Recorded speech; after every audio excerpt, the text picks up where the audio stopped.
પાટણની વાત કરીએ. પાટણ HNGUમાં કથિત MBBS ગુણ કૌભાંડને લઈ મોટા સમાચાર. એબીપી અસ્મિતાના અહેવાલની જબરજસ્ત અસર જોવા મળી. ડોક્ટર કનુ ચૌધરી નામના આરોપીએ પોલીસ સમક્ષ સરેન્ડર કર્યું છે. સુપ્રીમ કોર્ટે આગોતરા જામીન અરજી રદ કરતા પોલીસ સમક્ષ તે હાજર થયો.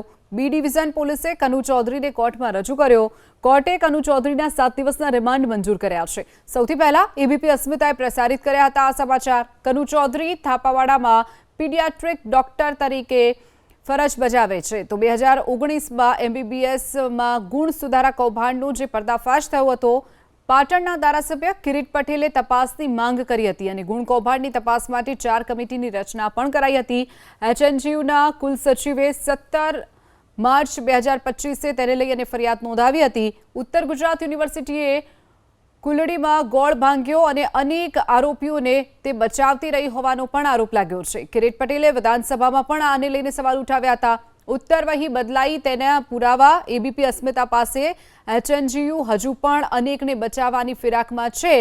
પાટણ પોલીસની પણ ભૂમિકા ઉપર સતત સવાલ ઉઠી રહ્યા છે. તો તત્કાલીન કેમિસ્ટ્રી વિભાગના વડા પણ તેની સામે પણ સવાલો અત્યારે ઉઠી રહ્યા છે. તત્કાલીન કેમિસ્ટ્રી વિભાગના વડા જે વોરાનો કોણે બચાવ કર્યો? રાજકીય ઇશારે વર્ષો સુધી આ કૌભાંડ દબાવવામાં આવ્યું. ચિકિત્સા શિક્ષણમાં પાપની પરાકાષ્ઠા.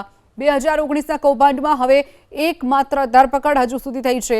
આરોપીની ધરપકડ પણ નહીં, આરોપીએ સરેન્ડર કર્યું છે. નાની માછલીઓ પકડાઈ ત્યારે મોટા માથા ક્યારે પકડાશે તે પણ હજુ પ્રશ્ન છે.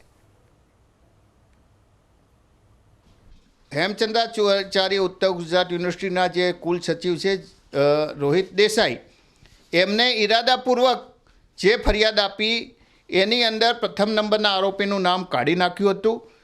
જે આરોપીને જે બાકીના આરોપીઓ હતા એ હાઈકોર્ટની અંદર ગયા. હાઈકોર્ટે એમને કોઈ રાહત ના આપી. સુપ્રીમની અંદર ગયા અને સુપ્રીમે કહ્યું કે 15 દિવસમાં તમારે હાજર થવું, નહીંતર જો 15 દિવસમાં હાજર નહીં થાવ તો જ્યાં સુધી ચાર્જશીટ ના થાય ત્યાં સુધી તમને છોડવામાં નહીં આવે, તમારે કસ્ટડીમાં રહેવું પડશે. એટલે ડરના માર્યા સુપ્રીમ કોર્ટના આદેશનું ઉલ્લંઘન ના થાય એના માટે આ જે કનુભાઈ ચૌધરી હાજર થયા છે. પરંતુ આની અંદર પોલીસની ગંભીર બેદરકારી છે.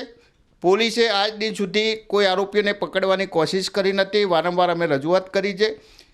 જે રીતે આરોપીને બચાવવા એ કાયદેસરનો ગુનો બને છે.